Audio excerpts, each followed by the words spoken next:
Hey, hey, hey, Facebook Live.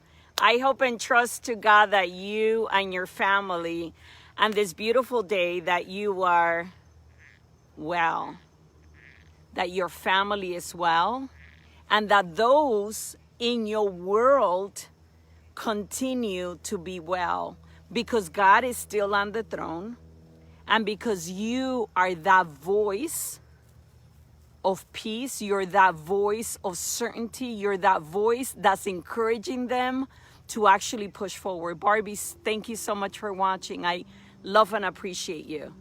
During this time, I was thinking about, oh my gosh, a lot of people are wondering, what is it that during this time that I can do to be able to make it through the other side? What can I do to make it through the other side? Well, things are going to continue to change.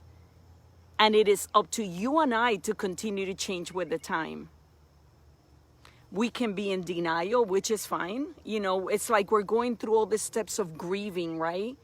It's okay to have been there a month ago, 2 months ago. Hi, Bobby. Thank you so much for watching. But today, we need to start changing with the time. We have had a difficult time during 2008, 2007, when the market went down. A lot of us went through that difficult time and we made it through. This is a lot greater. It's a pandemic, right? It's affecting everybody all the same way, all at the same time. But if we could compare it to something, to a struggle, that would be a struggle that we went through and we lived through it. I remember I had a coach. Paul Chiquette was my financial coach back then. And I remember when Paul Chiquette said, Glenis, you got to change with the time. Like you cannot continue to live your life the same way you lived your life before. You just can't. And I said, excuse me? I think this is maybe better for me to be able to do it this way. And I said, excuse me, what? Like seriously? I'm going to have to change. He said, yeah. Like the way that you live life, I had a Lincoln Navigator and I had this baller life, right? I had this bling bling everywhere and I was a single mom and I would refuse to drive a minivan, okay? And my Lincoln Navigator was like, okay, I'm a single mom, I have 4 kids, but like it's okay because I have this Lincoln Navigator. I paid like $76,000 for this blinged out Lincoln Navigator, the rims, the TV, the Nintendo, all these things that I had. And it was like all of a sudden my coach was saying, listen, you're gonna need to sell that car. And I said, there's no way. I can't fit the car. He wanted me to buy a little car. And he said, listen, why don't you buy a Toyota Camry? And I said, a Toyota Camry? Like really? I cannot drive a Toyota Camry. I have 4 kids and I can't do that. I can't be in this little car with 4 kids. Like I'm going to go crazy. And he said, listen, hi, Scott. Thank you so much for watching. I love you, my brother. I am praying for you. I'm praying for your bride. I hope to God that you're doing well. Let me know how you're doing, please. I love and appreciate, and I thank God for you. Scott, that's here, is one of the wonderful people, the most abundant, gracious man that I know. He is one of my coaches. He's part of the Clemmer and Associates, a wonderful personal development company, and really, really helped me a lot during a difficult time as well. Charlie, thank you for watching.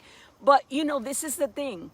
Paul Chiquette, who was my financial coach back then in 2007, said, Glenis, you have to get rid of the Lincoln Navigator. And I said, Paul, I can't. I cannot sell my car. And he said, listen, you don't even know what's coming, sweetheart. You're not only going to need to sell your car, but you're going to need to sell all your houses. So imagine this. I had a 5,000 square foot home, okay?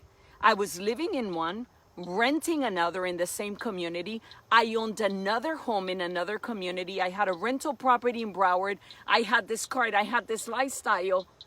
that in a moment, everything was about to change, and I was not ready for the change. I did not want to accept the fact that my life was about to change. And I know that a lot of you are there right now, where you're saying, listen, I'm going to lose my business. I had a lady, my banker was in tears as he shared with me the story. He said, Glenis, I have a client, and this is one of many. I have a client that 25 years, she built this beauty salon, and she services an elderly community, and she's losing everything, Glenis. I have no words to say to some of these people, he said. And I said, Roham, I get it. I understand. He said, Glenis, it's hard. My grandmother passed away from the COVID-19.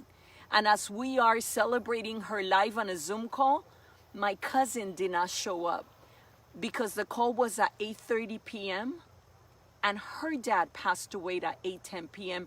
And my prayer goes out to our world, to those that are suffering. But understand that if we want to make it, if we want to make it to the other side, we're going to have to give up some things. We're going to have to change. It's like me holding on to this Lincoln Navigator because that defined who I was. I remember my son saying, I am not pulling up in that car to the school. I said, excuse me? He said, no, I'm not going to be seen in that car. And I remember one of my children saying, Mom, I have never gone to public school. You don't even understand. Because I could not afford to have them a Berean Christian anymore.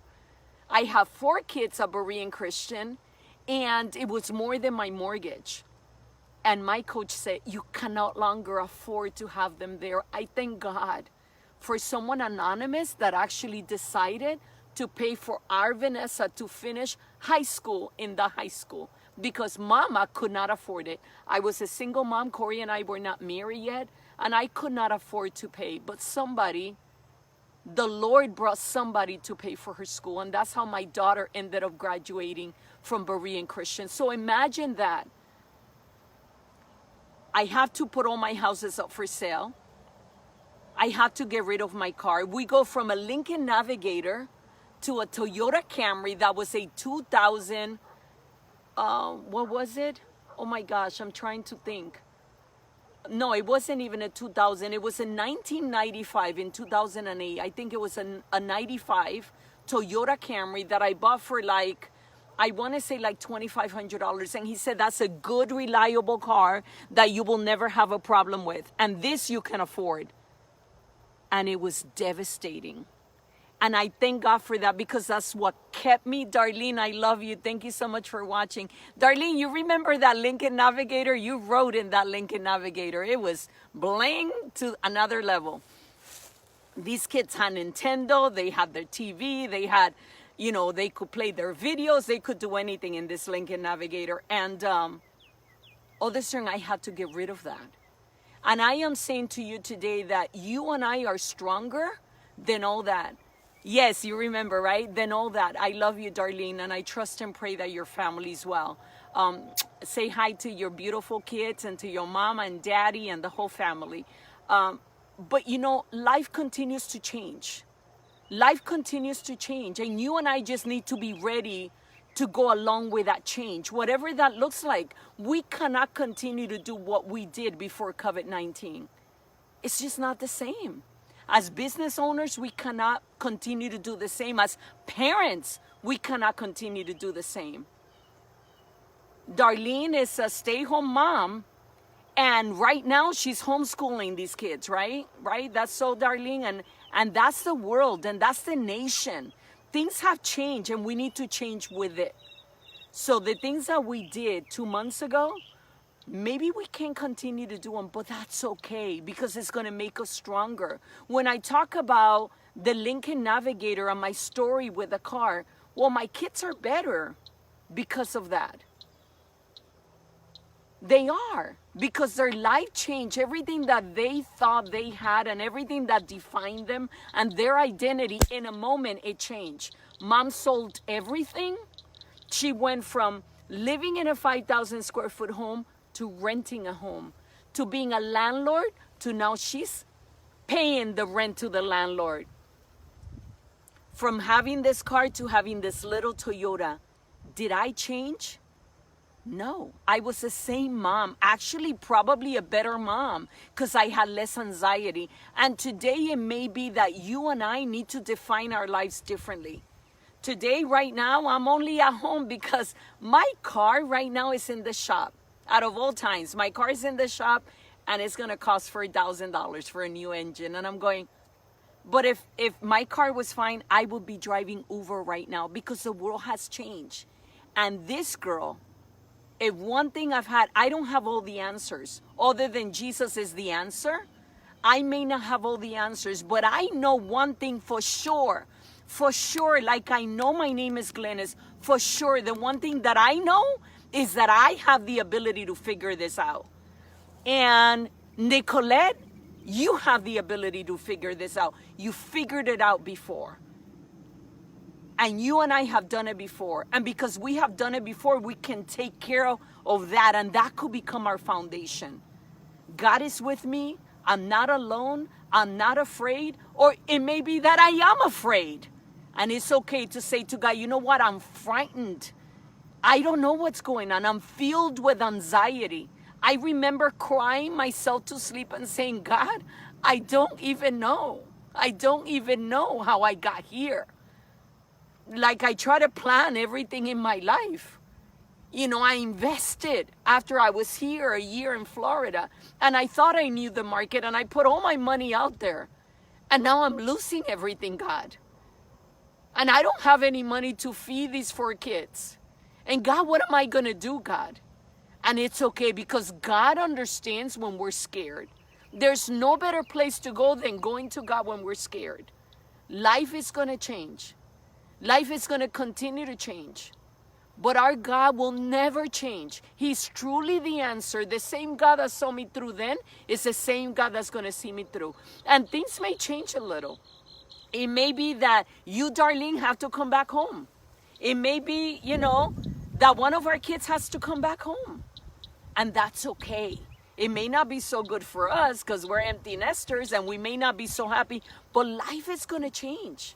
And we have to be open to changing with the time and being okay with the fact that, if you could only see, I have a cat right here. Yeah, that we're the cat house now. We have actually 5 cats.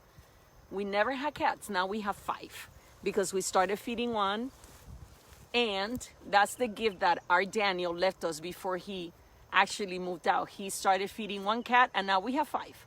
So the cat, I want to show you the cat. You guys got to see this cat. Hold on. He's the cutest. Wait. Can you see the cat? Oh my goodness. Where are you, cat? Where are you, cat? Where are you?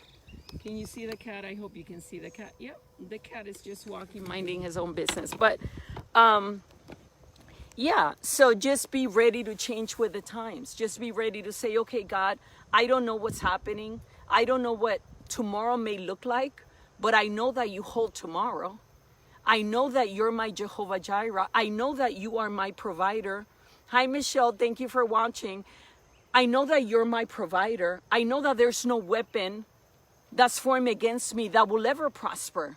I know that it is not you that has given me a spirit of fear. You have given me a spirit of power and of a sound mind in Christ Jesus. And